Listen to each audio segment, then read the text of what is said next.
तो हेलो बच्चों, नमस्कार। एक बार फिर से आपका स्वागत है अपने यूट्यूब चैनल विनय की पाठशाला में। और आज बच्चों हम लोग पढ़ेंगे कक्षा 6 की गणित की इकाई 3 से अभ्यास 3C। और इसमें बेसिकली जो पूर्णांक हम लोगों ने पढ़े थे उसकी संख्याओं को यानी पूर्णांकों को जोड़ना और घटाना और उसी से संबंधित प्रश्न हैं। तो चलते हैं और बिना देर के शुरू करते हैं आज की क्लास। और इसमें पहला प्रश्न हमारा दिया गया है कि प्रश्नवाचक चिन्ह के स्थान पर कौन सी संख्या होगी। एक फूल बना है और उसमें कुछ संख्याएं लिखी हैं, एक जगह प्रश्नवाचक चिन्ह लगा हुआ है, तो हमें बताना है कि यहाँ पे कौन सी संख्या होगी। तो ऐसे प्रश्नों में थोड़ा सा दिमाग लगाना पड़ता है। आगे चल के इनको रीजनिंग टाइप क्वेश्चन बोलते हैं और ये एग्जाम में बहुत पूछे जाते हैं। तो देखो कहाँ छोटी संख्या है। आप हम लोग क्या करेंगे, इन ये जो संख्याएँ लिखी हैं इसमें कौन सा रिलेशन है, कोई संबंध स्थापित करने का प्रयास करेंगे। तो देखो कोई पहाड़ा तो बन नहीं रहा है ना। तो अब 9 से 12 कितना अधिक है, 3 अधिक है, ठीक है। 12 से 18 कितना अधिक है, 12 और 6 18, ठीक है। अब 18 से 30 कितना अधिक है, 12 अधिक है। अब देखो अब कोई संबंध बन रहा है। हाँ, 3 दूनी यहाँ पे हमने गुणे 2 किया, 6 दूनी यहाँ पे भी गुणे 2 किया 12।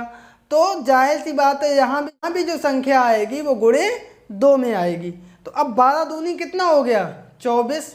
तो अब 30 में 24 जोड़ेंगे, वो संख्या यहाँ पे आएगी। तो जोड़ो, 4 और 0 हमारा हो जाएगा 4 और 3 2 5, 54 हो गया। अब मेरा उत्तर सही है या गलत उसकी जांच के लिए फिर से हम यहाँ पे 2 का गुणा कर दें। 24 दूनी 48 और 48 को हम इसमें जोड़ के देखें 1 से 2 हमारा आ रहा कि नहीं। तो देखो 8 4 12 हासिल लगा 1, 5 4 9 और 1 10। इसका मतलब मेरा आंसर सही है। तो यहाँ पे हमारा जो प्रश्नवाचक चिन्ह था ये इस जगह पे लिखा जाएगा 54। और इसमें जो ऑप्शंस दिए गए थे इसमें हमारा दूसरा ऑप्शन सही है। तो बच्चों ये था हमारा प्रश्न नंबर 1। आई होप कि आप लोग समझ गए होंगे। और अब हम लोग चलते हैं प्रश्न नंबर 2 पर। तो बच्चों हमारा दूसरा प्रश्न है कि निम्नलिखित पूर्णांकों का पूर्ववर्ती ज्ञात कीजिए। ये पूर्णांक दिए गए हैं, इनका पूर्ववर्ती ज्ञात करना है। तो पूर्ववर्ती मतलब क्या होता है, पहले भी आप लोग पढ़ चुके हो। पूर्ववर्ती माने पहले का, जो संख्या दी गई है उसके पहले की संख्या। और पहले की संख्या निकालने के लिए हम उसमें -1 करते हैं, ठीक है। ये चीज़ कंफर्म होनी चाहिए। तो अब हम लिखेंगे 6 की पूर्ववर्ती। तो पूर्ववर्ती के लिए हम क्या करते हैं, अभी आपको बताया -1 करते हैं। तो 6 - 1 हमारा हो जाएगा 5, ठीक है। इसी प्रकार से -4 की पूर्ववर्ती, तो -4 में -1 करेंगे तो हो जाएगा -4 और 1 5, दोनों जुड़ जाएंगे, ठीक है। इसी तरीके से -19 की पूर्ववर्ती, तो -19 में भी हम -1 कर देंगे तो माइनस चिन्ह रहेगा हमारा और माइनस चिन्ह रहते हुए 19 और 1 जुड़ जाएंगे, 20 हो जाएंगे, ठीक है। इसी प्रकार से -996 की पूर्ववर्ती -996 और इसमें भी -1 यानी -997। 0 की पूर्ववर्ती क्या होगी आप खुद ही बता दो, बहुत आसान है।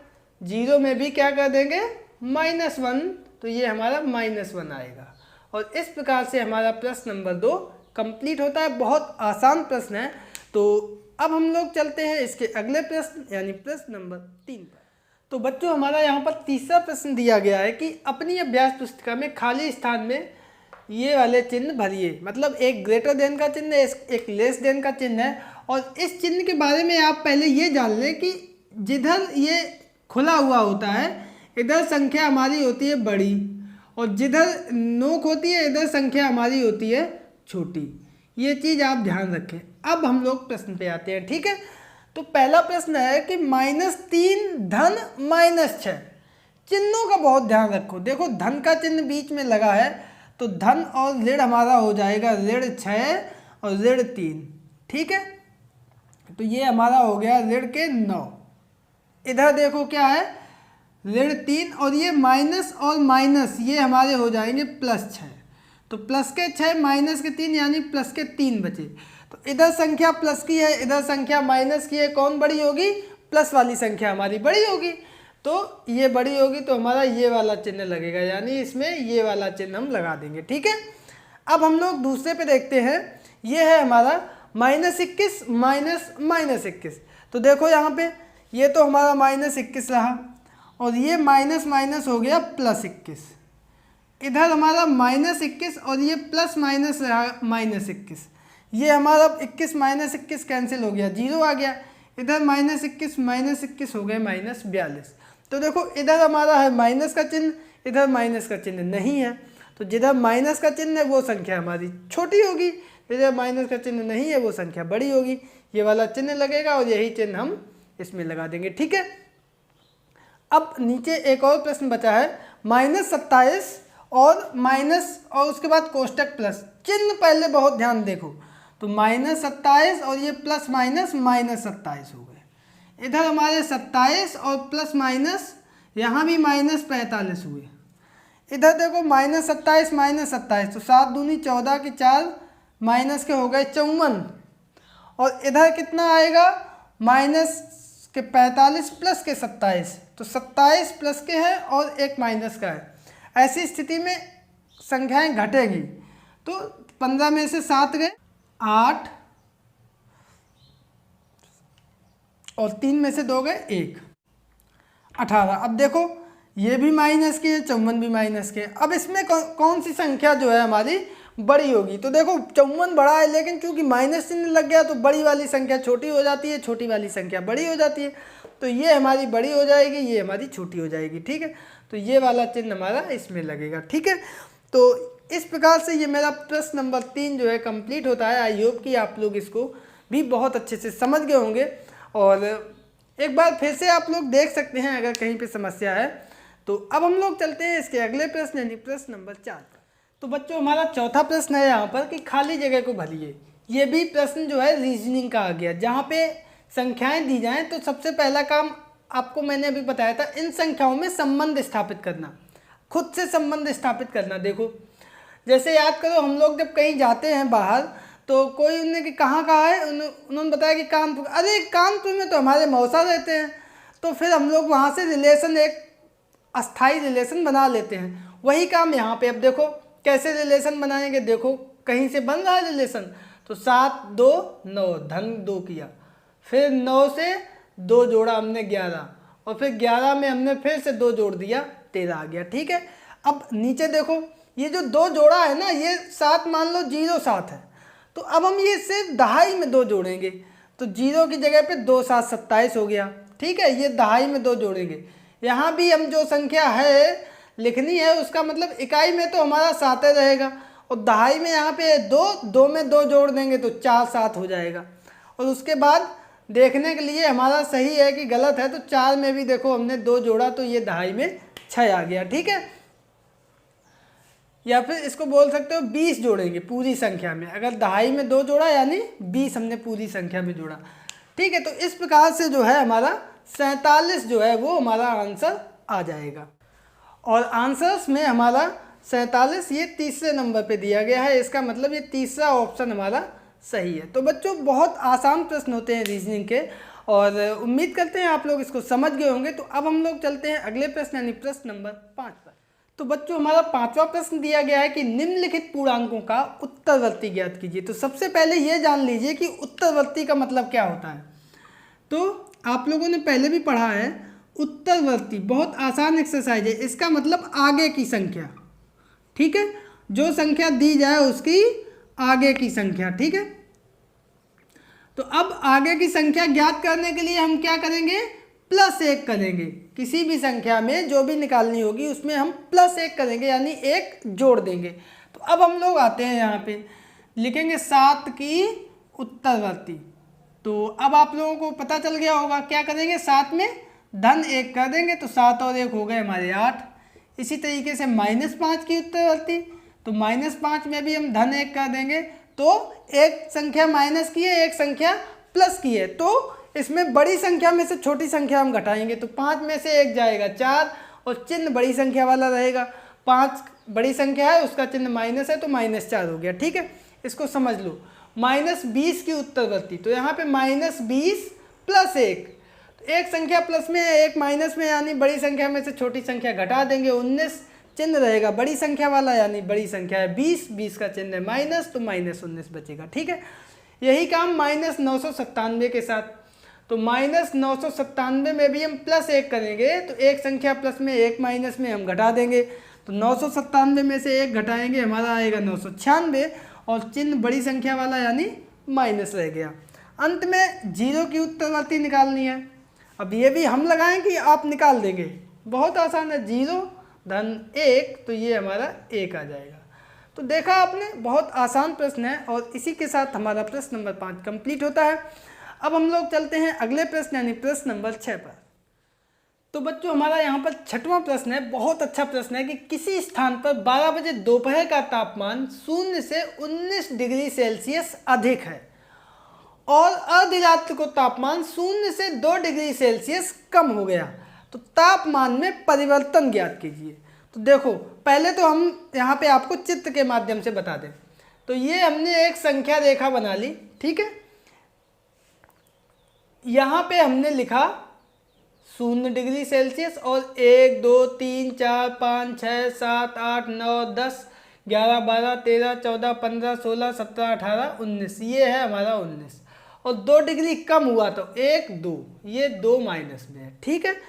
तो ये अगर हम संख्या रेखा है, ये अगर तापमान को दिखाती है तो यहाँ पे -2 डिग्री गया रात में 12 बजे, रात 12 बजे और 19 डिग्री गया हमारा दोपहर में, ठीक है। तो अब अंतर हमारा कितना हुआ, अंतर हमारा हुआ ये इतना पूरा, यानी 19 ये और 2 ये, तो हमारा कुल अंतर तापमान में परिवर्तन कुल कितना हो जाएगा संख्या रेखा से, ये पूरा कितना है 21 डिग्री सेल्सियस, और ये हमारा आंसर आ जाएगा। अगर इसको हम गणित की भाषा में बताएं आपको लिखेंगे तो वो ऐसे लिखेंगे, तापमान में परिवर्तन बराबर, अब देखो यहाँ पे दोपहर को +19 हो जाता है, ठीक है, तो +19। अब परिवर्तन यानी अंतर पूछ रहा है तो हम घटाएंगे, माइनस दोपहर के तापमान में रात का तापमान घटा देंगे। अब रात में 2 डिग्री नहीं है, 2 डिग्री 0 से कम है, यानी -2 डिग्री है, तो हम -2 करेंगे। तो अब माइनस का अंदर गुणा हो जाएगा तो 19 माइनस माइनस +2, तो ये हमारे 21 डिग्री सेल्सियस आ जाएगा और ये हमारा आंसर हो जाएगा। तो दोनों मेथड हमने बताए हैं, इधर संख्या रेखा से, इधर सामान्य विधि से। तो जो आपको पसंद हो, जो समझ में आए उससे आप लोग कर लेना और इसी का प्रयोग हम लोग आगे करेंगे। जहाँ पे पूर्व कह दे, कम कह दे, तो वहाँ पे माइनस चिन्ह लग जाता है। अब 7वां प्रश्न देखो, इसी पे प्लेटो का जन्म 429 ईसा पूर्व में हुआ था, पूर्व यानी माइनस, ठीक है, तथा 348 ईसा पूर्व में दिवंगत हो गए। तो कितने वर्षों तक जीवित रहे, तो लिखो कुल आयु बराबर किसकी आयु, प्लेटो की। तो लिखो प्लेटो की कुल आयु बराबर, अब देखो कब मरे, 348 ईसा पूर्व, यानी -348 में हम जब जन्म हुआ था उसको घटा देंगे, और जन्म कब हुआ था 429 ईसा पूर्व, ऐसे लिखो 348 ईसा पूर्व में हम घटा देंगे कितना, 429 ईसा पूर्व, 429 ईसा पूर्व, ठीक है। अब देखो 348 ईसा पूर्व यानी -348 -429 ईसा पूर्व यानी -429 ईसा पूर्व, 0 से कम होता है, ठीक है। अब देखो -348 और ये हमारा माइनस माइनस हो जाएगा +429। अब एक संख्या प्लस में है, एक संख्या माइनस में है, यानी बड़ी संख्या में से छोटी संख्या हम घटा देंगे। तो बड़ी संख्या है 429, 429 में से 348 घटा देंगे, तो 9 में से 8 गया 1, 2 में घटाना है 4, जाएगा नहीं, 1 हाथ से ले लेंगे, 12 में से 4 गए 8, इधर भी 3, इधर भी 3, कितना आया 81। तो कुल आयु हमारी कितनी आ जाएगी प्लेटो की, 81 वर्ष, और यही 81 वर्ष हमारा आंसर आ जाएगा। तो बच्चों देखा आपने, आसान प्रश्न है। और अब हम लोग चलते हैं इसके अंतिम प्रश्न यानी प्रश्न नंबर 8। तो बच्चों हमारा यहाँ पर 8वां प्रश्न है कि समुद्र तल से अधिकतम गहराई वाला बिंदु 11,600 मीटर नीचे है, नीचे शब्द आ गया है, बहुत ध्यान देना, नीचे मतलब माइनस का चिन्ह लग गया है इसमें। अधिकतम ऊंचाई पर्वत की चोटी समुद्र तल से इतने मीटर ऊंची है, ऊंची यानी प्लस का चिन्ह लग गया। गहराई वाले बिंदु से चोटी की ऊंचाई ज्ञात कीजिए। तो देखो यहाँ पे अगर हम इसका चित्र बनाएं तो ये मान लो 0 है, ठीक है। अब गहराई ये कितनी है, नीचे कहीं है तो नीचे यानी माइनस आएगा, -11,600 मीटर। ऊपर है यानी ये कहीं इधर होगा, +8,846 मीटर। तो यहाँ से यहाँ तक की कुल ऊंचाई यानी हमसे पूछ रहा है ये दूरी कितनी होगी, ये दूरी कितनी होगी, इसमें से इसको हम ये दोनों मतलब जुड़ेंगे, ठीक है, या फिर हम इसमें से इसको घटाएंगे। देखो कैसे लिख दो, गहराई वाले बिंदु से चोटी की ऊंचाई बराबर, तो 8,846 में हम माइनस कर देंगे -11,600। 8,846 माइनस प्लस 11,600 जोड़ देंगे तो 0 6 6 0 4 4 6 और 8 6 14 की 4 हासिल लगा 1, 8 और 1 9, 1 10 की 0 हासिल लगा 1 और 1 2, 20,446 मीटर। और यही हमारा आंसर आ गया। यहाँ पे भी आपको स्पष्ट समझ में आ रहा है कि ये दूरी और ये दूरी है हमारी 8,846 और ये दूरी है -11,600। तो इन दोनों को हम जोड़ देंगे और वही हमारा जो है आंसर आ जाएगा। तो 6 4 8 से 14 के 4 हासिल लगा 1, 8 9 1 10 की 0 हासिल लगा 1, 20,446 मीटर। तो यही हमारा आंसर आ जाएगा।